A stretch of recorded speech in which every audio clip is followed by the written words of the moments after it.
옆에 분 한번 축복하겠습니다. 하나님께서 당신을 완벽하게 인도하셨습니다. 축복합니다. 살아계신 하나님은 지금도 우리를 여기까지 인도하신 줄 믿습니다. 자, 우리 오늘 하나님 말씀 보겠습니다. 출애굽기 우리 13장 17절로 22절 말씀 교독하겠습니다. 출애굽기 13장 17절로 22절 말씀 보겠습니다.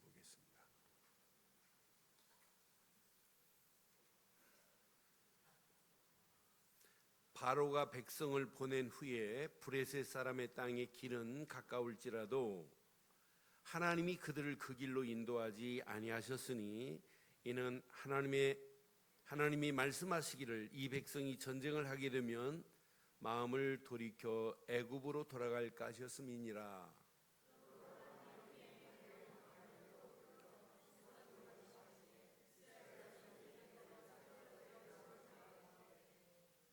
모세가 요셉의 유고를 가졌으니 이는 요셉이 이스라엘 자손으로 단단히 맹세하게 하여 이르기를 하나님이 반드시 너희를 찾아오시리니 너희는 내 유고를 여기서 가지고 나가라 하였음이니라.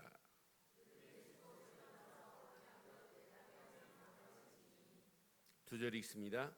여호와께서 그들 앞에서 가시며 낮에는 구름 기둥으로 그들의 길을 인도하시고 밤에는 불기둥을 그들에게 비추사 낮에나 밤에나 진행하게 하시니 낮에는 구름기둥 밤에는 불기둥이 백성 앞에서 떠나지 아니하리니라. 아멘.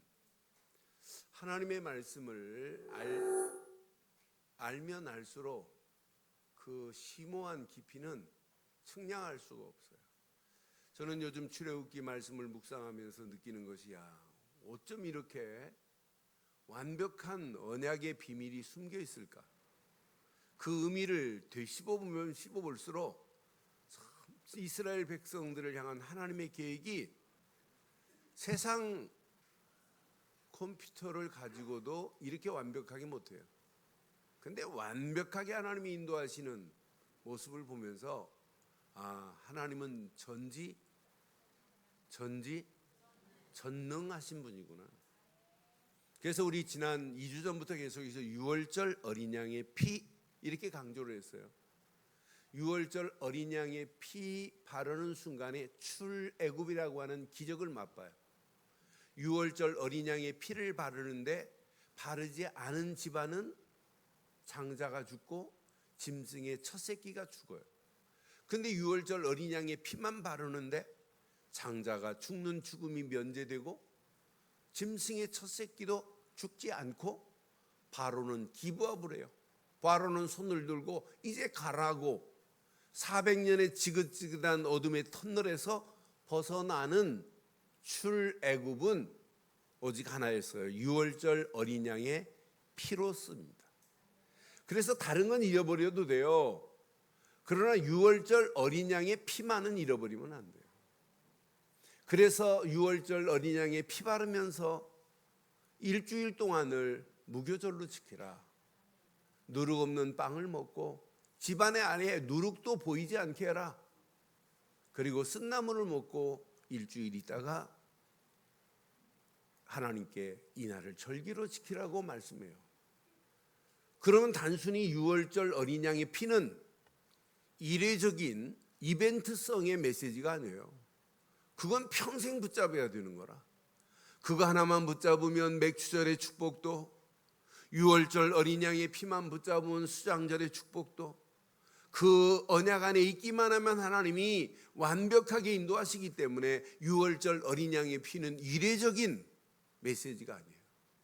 광야길 가는 동안에 애굽의 잘못된 누룩을 자꾸 제거시키는 거예요. 애굽에 있었던 잘못된 체질들을 바꿔가시는 거예요. 그들의 의식 구조를 바꿔가는 게 이제 하나님의 광야길의 역사예요. 이러면서 오늘 하나님이 구름기둥 불기둥으로 이스라엘을 인도하시고 있는 메시지를 보면서 저는 오늘 제목을 이렇게 삼았습니다. 함께 하겠습니다. 구름과 불기둥으로 인도하시는 하나님의 은혜. 다시 한번 하겠습니다. 시작. 구름과 불기둥으로 인도하시는 하나님의 은혜. 오늘 이 제목 가슴에 한번 새기시고, 출애굽 이후에 광야길 가는 동안에 하나님의 은혜로 이스라엘 백성들을 어떻게 하시는지 한번 잘 보세요. 이스라엘 백성들이 가야 할 광야길은 어떤 길이냐면, 이제 애굽에서 나오면 무슨 반도가 있냐면 시나이 반도가 있어요. 길도 좋아요. 시나이 반도를 지나면 아라비아 반도를 지나서 이제 브레셋으로 들어가면 뭐 일주일에서 11일이면 갈 수 있어요. 그런데 사실은 이 시나이 반도나 아라비아 반도가 뭐냐면 사막성 기후라. 여러분 사막, 저는 딱 한 번 가봤어요. 두바이에서 사막 투어를 한번 해봤어요. 근데 정말 실감납니다. 낮에 사막을 가니까 위에서 내리는 태양열은, 그 장렬함은 금방 사람이 말릴 것 같아요. 견딜 수가 없어요. 근데 위에서 내려오는 태양의 장렬함도 대단하지만 태양열의 모래가 지금 달걀을 깨면 익을 것 같아요. 그런 모래가 지열이 또 밑에서 올라오네요. 어떻게 견디겠냔 말이에요. 이런 가운데 하나님께서 이스라엘 백성들을 낮에는 구름으로 대형 파라솔처럼 그늘막을 만들어주겠다는 거예요. 밤에는 불기둥으로 그들을 따뜻하게 하겠다는 얘기예요. 낮에는 이렇게 대단한데 저녁에 해가 딱 지니까 밀려오는 차가움이 어디서 나타났나 몰라요. 밀려오는데 걷잡을 수가 없어요. 그래서 저는 사막에 가기 전에 인터넷 들어가서 기후를 확인하고 아침에 출발하면서 두꺼운 잠바 하나를 허리춤에 꽉 차고 갔어요. 그랬더니 저하고 간 우리 장성도 목사가, 목사님 뭐 이렇게 잠바를 가져가네. 남방 입고 왔다. 너 인터넷 안 들어가 봤니? 괜찮대.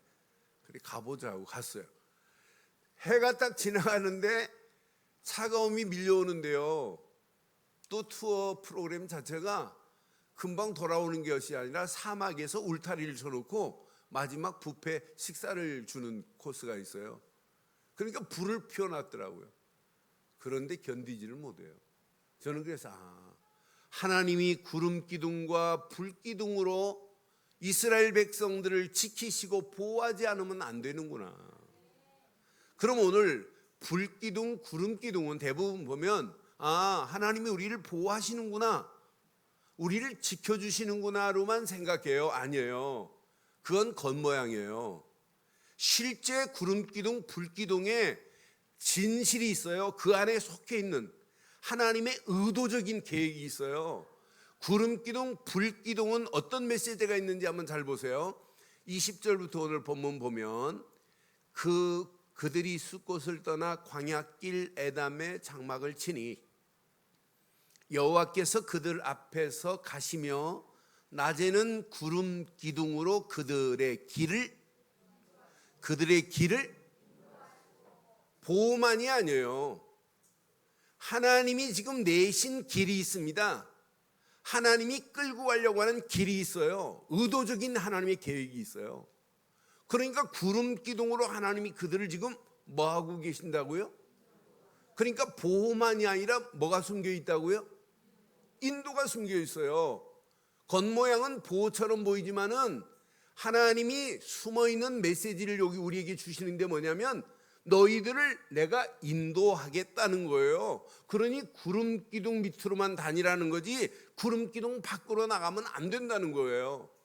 밤에는 불 기둥을 그들에게 비추사 낮이나 밤이나 뭐 하겠다고요? 하나님이 진행시키겠다고 하는 거예요. 그러니까 오늘 여러분 구름기둥, 불기둥을 벗어나서 이스라엘 백성들이 살 수 있나요? 이 말은 여기에 뭐가 있냐면 너희들은 구름기둥과 불기둥을 벗어나서는 안 된다고 하는 명령이 숨어 있는 거라. 저는 이 메시지를 묵상하는데 하나님 맞습니다. 메시지를 자세히 보니까 인도하시고 진행하시겠다는 거예요. 그 다음 22절에 보니까 분명히 말하죠. 낮에는 구름 기둥이, 밤에는 불 기둥이 백성 앞에서 떠나지, 이렇게 우리를 보호하고 있다고요. 그러니까 보호만이 아니라 우리를 지키시는 것만이 아니라 구름 기둥, 불 기둥을 따라가야만이 하나님의 인도를 바로받게 될 줄 확신합니다. 그러니까 더 쉽게 말하면 하나님께서 뭐하고 계시냐? 간섭하고 있다는 거예요. 하나님의 간섭하시는 하나님의 손길을 한번 자세히 보세요. 의도적으로 지금 간섭하시면서 인도하시고 있다고요. 여기 보니까 17절에 보니까 바로가 백성을 보낸 후에 브레셋 사람의 땅의 길은 가깝습니다. 가까워요. 여기 지금 애굽입니다.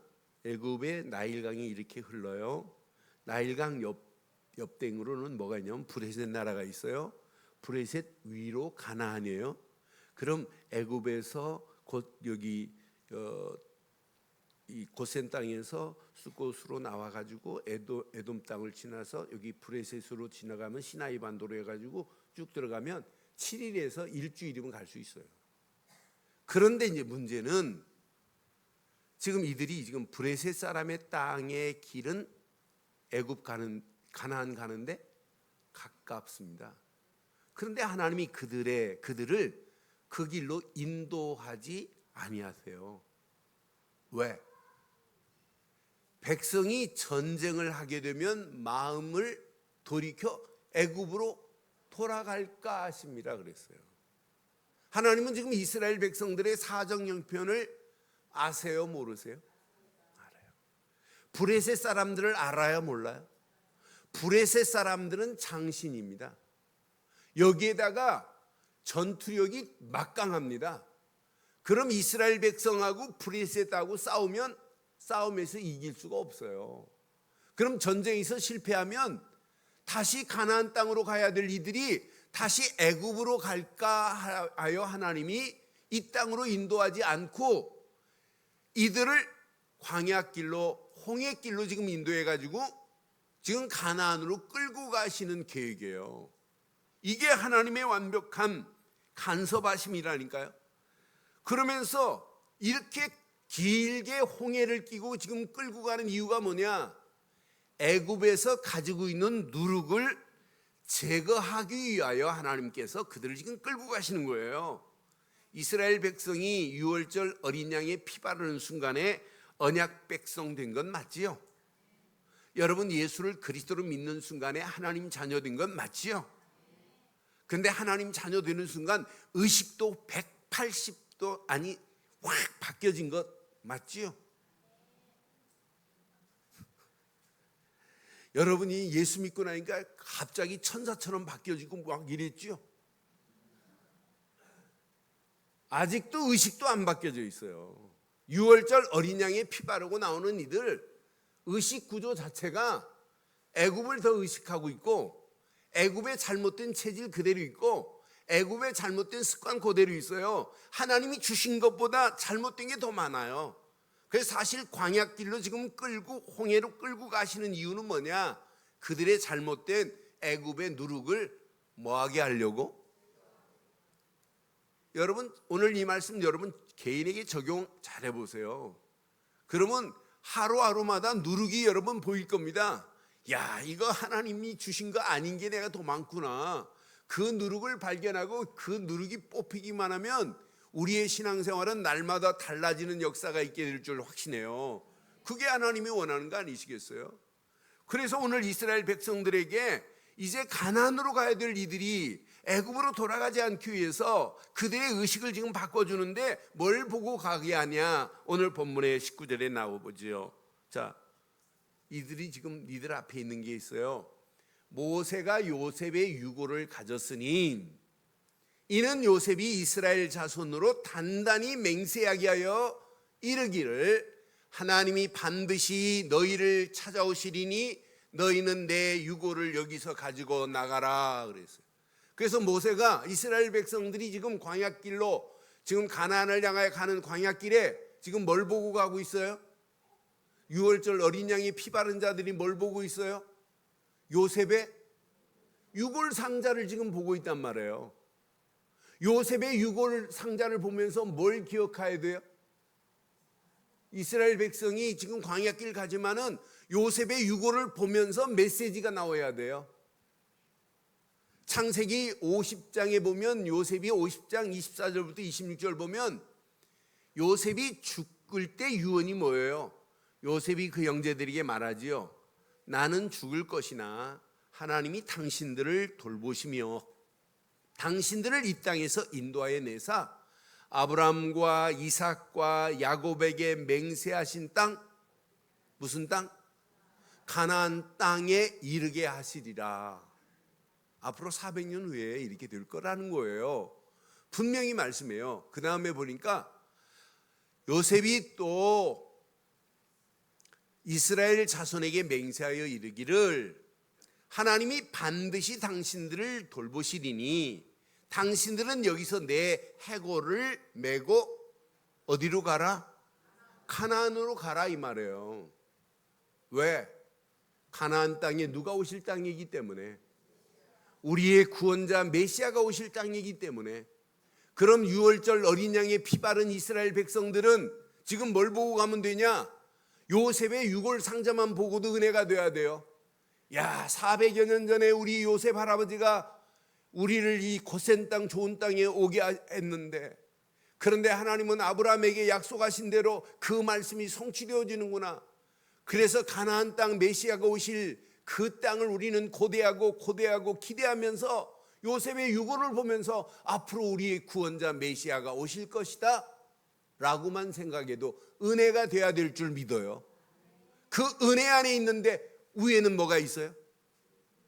낮에는 구름 기둥이, 밤에는 불 기둥으로 하나님이 지시하고 있어요. 지시. 그냥 보호 정도가 아니에요. 완벽하게 이쪽 길로 가면 안 되니까 하나님이 지금 홍해 길로 인도하는 거예요. 그래서 18절에 이렇게 말씀하잖아요.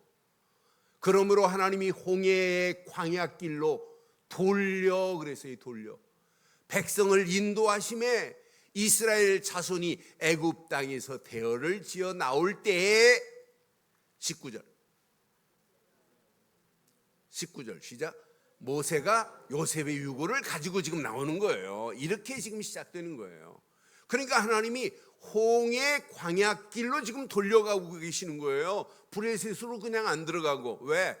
애굽의 잘못된 모든 의식 구조를 바꿔버려라는 거예요. 애굽의 생활의 모든 패턴을 바꾸지 않으면 안 된다는 거예요. 홍해를 만나도 문제될 거 아니에요. 그렇잖아요. 출애굽기 14장에 보니까 분명히 홍해 문제 안 돼요. 21절에 보니까 분명히 말씀해요. 모세가 바다 위에 손을 내밀 때 뒤에는 지금 바로의 군사들이 따라와요. 앞에는 지금 홍해가 있어요. 근데 여호와께서 큰 동풍으로 밤새도록 바닷물을 물러가게 하니 물이 갈라져 바다가 메마른 땅이 될 때 언약 붙잡고 요셉의 유골을 바라보고 가는 이스라엘 백성들은 통과하고, 언약 없는 바로의 군사들은 수장돼 버리잖아요.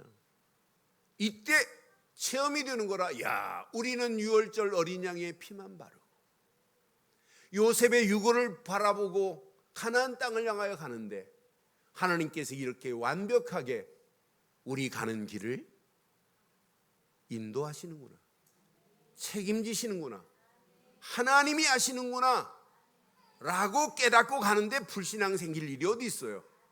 염려할 게 뭐 있어요? 낙심할 게 뭐 있어요? 원망할 게 뭐 있어요? 두려울 게 뭐 있냔 말이에요.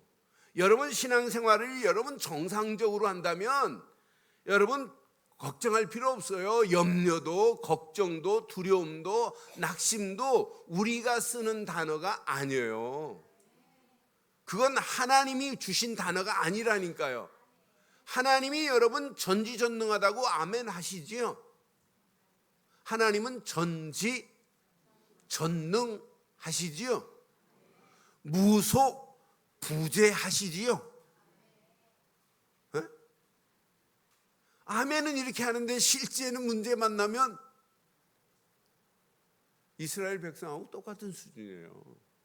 그럼 뭐예요? 애굽에 아직도 누룩이 이스라엘 백성들에게 남아있다는 얘기예요. 그럼 오늘 우리에게 주시는 메시지냐? 메시지는 구름기둥, 불기둥을 따라서 구름기둥, 불기둥 밖으로 나가면 안 된다니까. 구름기둥, 불기둥만 따라가기만 하면 하나님께서 완벽하게 인도하시는구나.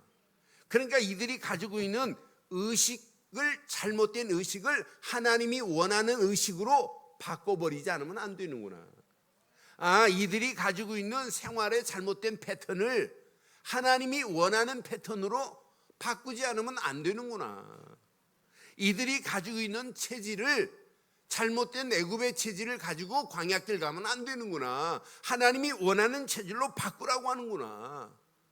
그러다 보면 애굽에 잘못 각인된 것들이 뽑히고 광야길 가는 동안에 하나님이 원하는 것이 심겨지면 가나안 땅도 들어가게 될 줄 믿어요. 오늘 우리에게 주시는 이런 메시지가 숨어 있어요. 이건 전적인 하나님의 은혜입니다. 하나님의 은혜 안에서 이스라엘 백성들을 광야길로 이렇게 인도하시면서 이렇게 인도하시는 거예요. 그럼 오늘 이 말씀을 우리에게 한번 적용해 보세요. 하나님의 은혜 안에서 광야 같은 세상을 살아가는 저와 여러분 아니에요? 저는 하나님의 은혜 없이 광야길 같은 세상을 이길 수 있느냐? 없습니다.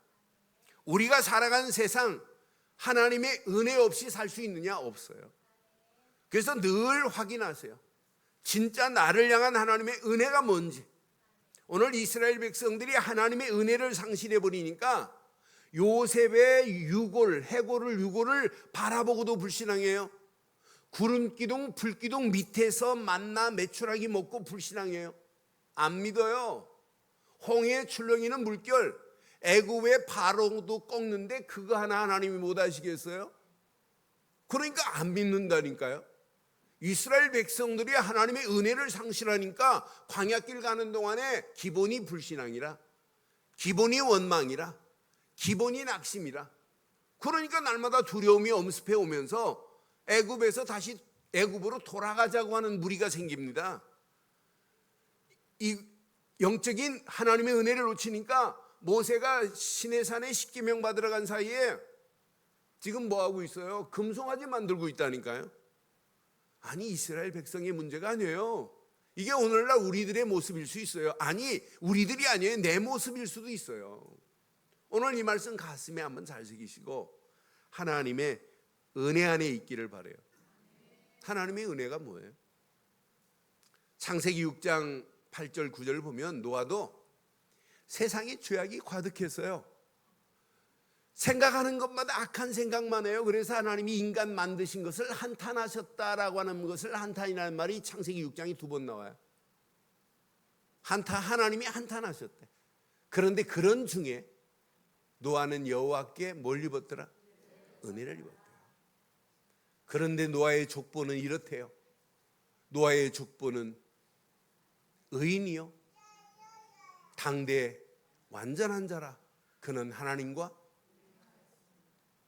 그러니까 네피림 시대를 당당하게 이길 수 있는 거예요. 이스라엘 백성들이 오늘 광야길 이기려면 하나님의 은혜 안에 있어야 돼요. 오늘 저와 여러분들이 광야 같은 세상을 살아가는 여러분, 이기시려면 하나님의 은혜를 입기를 바랍니다. 하나님의 은혜가 뭐예요? 하나님의 은혜는 첫째 구원입니다. 구원은 전적인 하나님의 은혜로 우리에게 주신 선물입니다. 에베소 2장 8절에 보니까 분명히 말씀해요. 하나님의 은혜로 인하여 믿음으로 말미암아 구원을 얻었나니 이는 하나님의 선물이라 그랬어요. 100% 하나님의 은혜는 뭐냐? 구원입니다. 이스라엘 백성들의 은혜는 뭐냐? 6월절 어린 양의 피 바르는 순간에 출애굽이 하나님의 은혜입니다. 저와 여러분들은 예수를 그리스도로 믿고 구원받은 게 은혜예요. 그럼 구원받은 우리를 하나님 그냥 두시냐? 아니에요.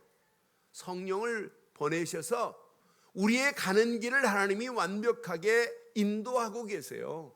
그래서 성령은 깨닫게도 하고 가르치고 생각나게 하는 길이며, 성령만이 하나님의 모든 것을 알게 하세요. 성령이 아니면은 하나님의 그 오묘한 말씀을 깨달을 수 있느냐? 없어요. 칼빈도 분명히 말했어요. 성령의 인도 없이 하나님의 말씀의 깊은 뜻을 어찌 알 수 있겠느냐고. 저는 하나님의 말씀을 묵상할 때, 깨닫게 할 때마다 어떤 때는 깨달음 속에서 그냥 아무 생각이 없어요. 너무 감사해서. 근데 성령이 아니면 하나님의 말씀을 깨달을 수 있느냐? 예전에 수없이 메시지를 봤는데도 불구하고 주일 메시지를 준비하려고 깊이 묵상하면 누가 보이게 만드냐면 성령이 보이게 만들어요. 그래서 성령을 떠나서는 우리는 살 수 없는 건 맞죠. 이 성령을 내가 보내달라고 그랬어요? 하나님이 보내시겠다고 그랬어요. 그래서 은혜의 성령이라고 하는 거예요. 하나님이 우리에게 거저 주셨어요. 예수 믿는 자에게. 내가 너희에게 보혜사 성령을 보내주마라고 약속했다니까요. 내가 떠나가면 너희가 더 유익할 거다. 너희에게 성령을 보내마라고 이미 약속했어요. 그래서 성령은 히브리서 10장 29절에 딱 한 번 은혜의 성령이라고 표현했어요. 근데 은혜의 성령을 욕되게 하지 말라고 이렇게 말씀하잖아요. 은혜의 성령을 욕되게 하는 자가 당연히 받을 형벌은 얼마나 무겁겠느냐 그러잖아요. 여러분, 하나님의 성령은 은혜로 우리에게 보내신 구원받은 자의 다음 선물인 줄 믿어요? 이런 성령이 우리 안에 계세요. 이게 하나님의 은혜예요. 성령의 인도를 지속적으로 받으면은 우리 수준과 관계없이 하나님이 임마누엘로 우리와 함께 하실 줄 믿어요. 이때부터 내가 하는 게 아니구나, 하나님이 이 일을 진행하고 계시는구나. 이때부터 보입니다. 하나님은 완벽하시구나.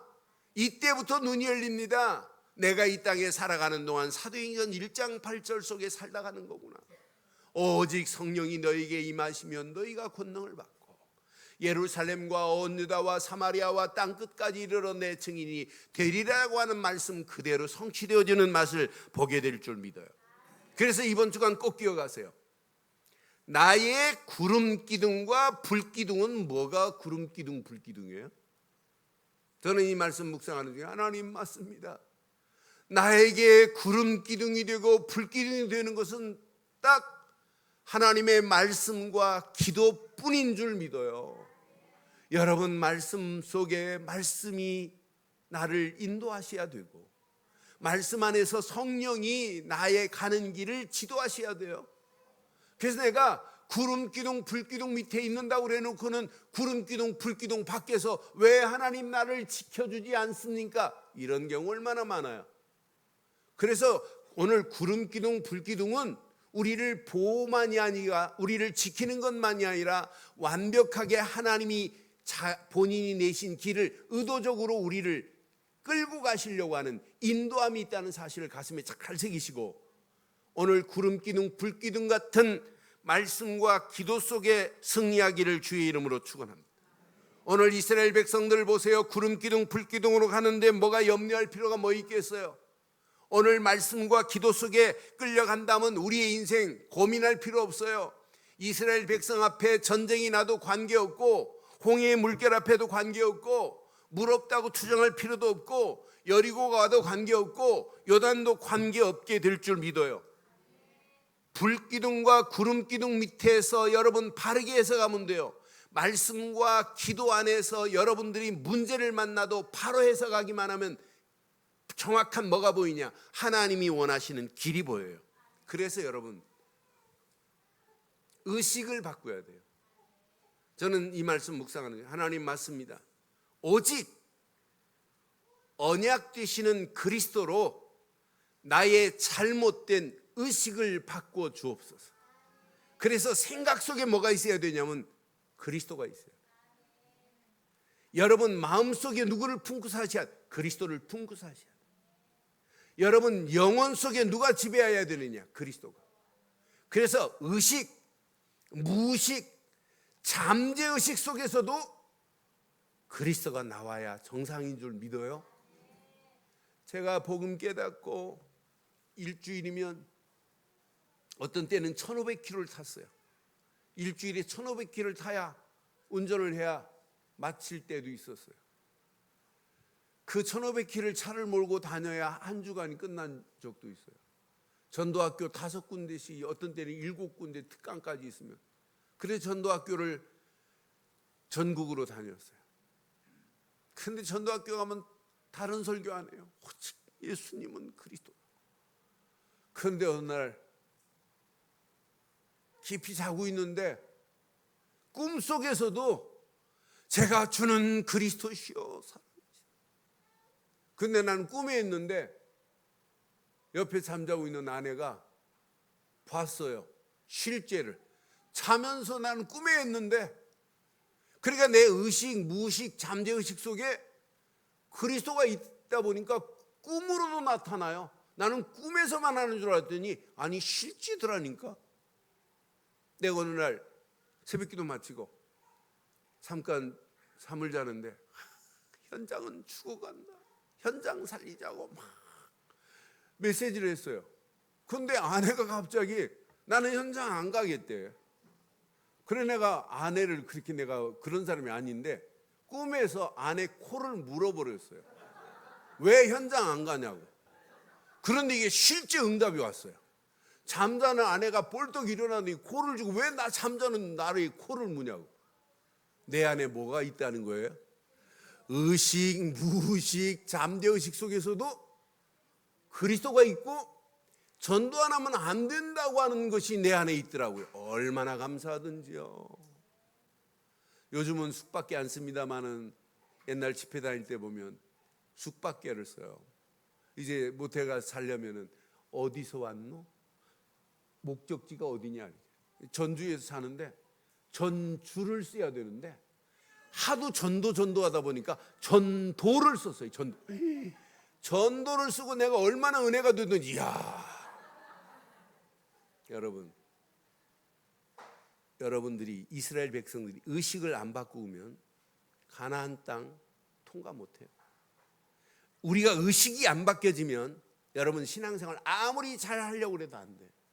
그래서 한 주간 오직 언약 되시는 그리스도로 의식화되는 한 주간이 되기를 바랍니다.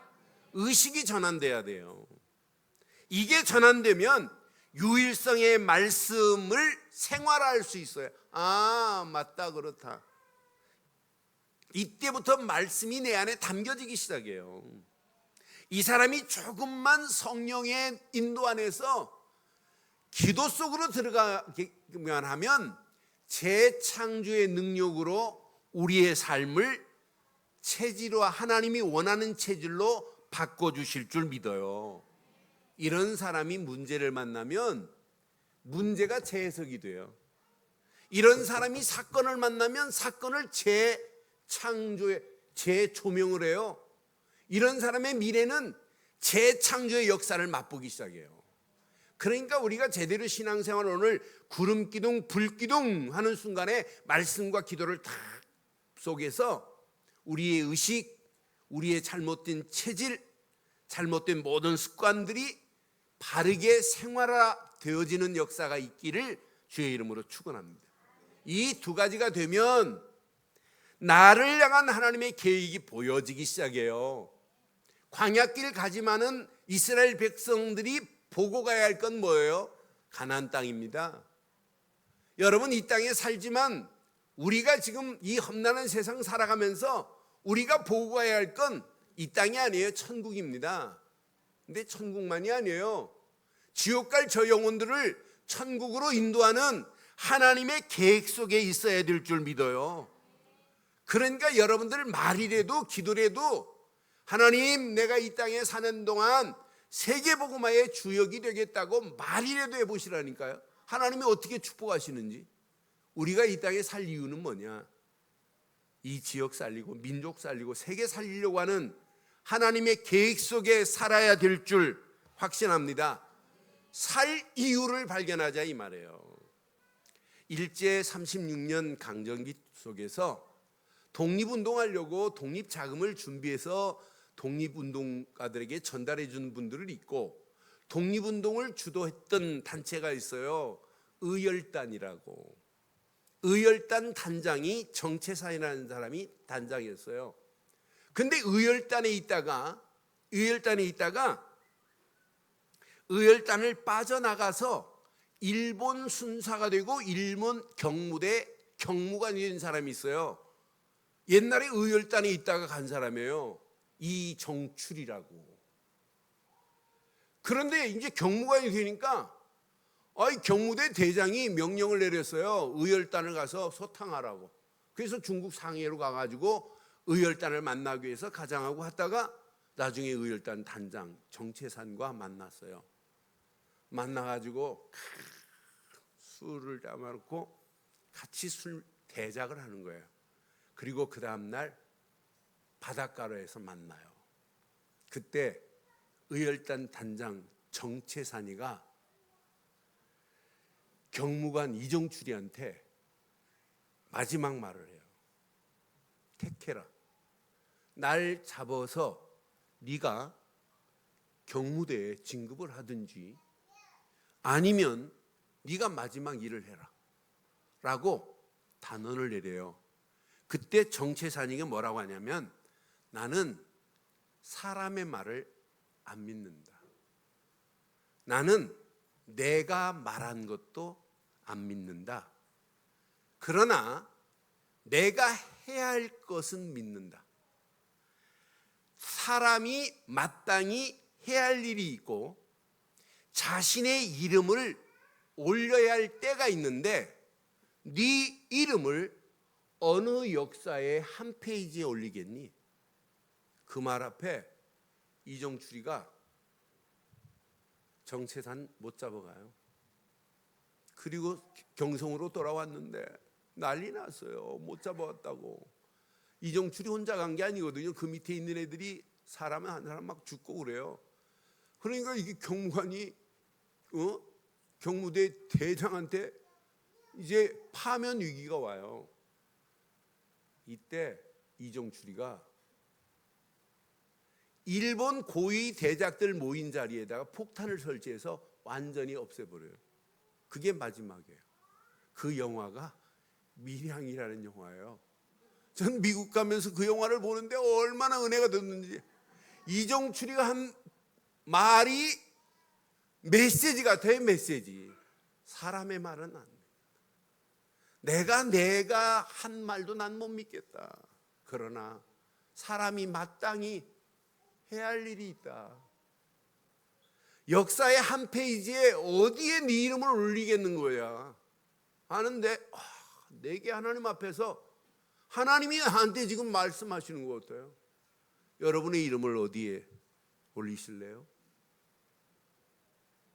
한 주간 한번 깊이 생각하시고 우리 다음 주 창립 17주년 하나님께 최고의 영광을 돌리는 그런 역사 있기를 바라요. 우리 교회의 시작이 뭐예요? 진짜 전도 아니면 시작할 필요가 없었어요.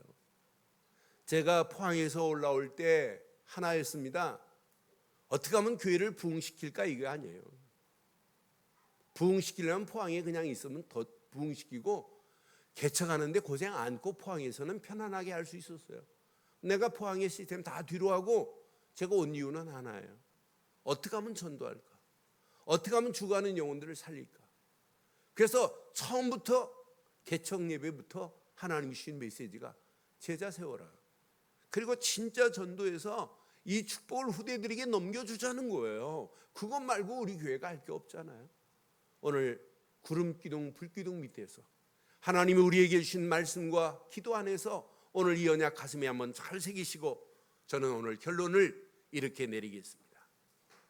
다니엘서 6장 10절 지난주 메시지를 제가 묵상하면서 맞다 그렇다. 다니엘이 지금 조서를 내렸어요. 다니엘 왕이 조서를 내려서 누구든지 기도하면 사자굴 속에 던져 넣겠대요. 그런데 다니엘은요, 그 왕이 어인의 도장을 찍은 것을 알고도 자기 집에 돌아와서는 윗방에 올라가 예루살렘을 향하여 창문을 열고 시작. 전에 하던 대로 하루 3번씩 무릎을 꿇고 기도하며 그랬어요. 여러분, 전에 하던 대로입니다. 지금 다니엘이 기도만 한 게 아니에요. 다니엘은 역사의 흐름을 알고 있어요. 언약 없으니까 우리가 언약 잃어버리니까 우리 민족이 바벨론의 포로가 되는구나 알고 있어요. 그러면 다니엘 속에는 뭐가 심겨져? 언약이 심겨져 있어요. 하나님이 주신 말씀이 다니엘 속에는 있어요. 그러면서 기도했던 사람이에요. 우리도 다니엘처럼 전에 하던 대로 하시기를 바라요. 지금 불신앙하는 사람은 전에 불신앙하고 불신앙 체질이 있기 때문에 하는 거예요. 믿음의 고백을 하는 사람은 전에도 믿음의 고백을 했기에 지금 하고 있는 거예요. 여러분, 오늘 우리 잘못된 의식도 바꾸고 잘못된 생활의 패턴도 바꾸고 잘못된 체질도 바뀌어지는 복 있는 한 주간의 시작이 되기를 바랍니다. 그래서 전에 하던 대로라고 하는 메시지를 가슴에 새기시고 복음만으로 생활하기를 바랍니다. 말씀으로 체질을 바꾸는 한 주간의 시작이 되기를 바랍니다. 기도로 습관화되어서 평생 다니엘처럼 기도 속에 응답받는 자가 된다면 사자굴도 두려워할 필요 없고 홍해도 두려워할 필요 없고 광야길 두려워할 필요 없어요. 하나님께서 모든 환경을 뛰어넘게 하시는, 초월하게 하시는 이런 축복이 한 주간 우리의 삶 속에서 그대로 체험되는, 응답되어지는 한 주간의 시작이 되기를 주의 이름으로 축원합니다.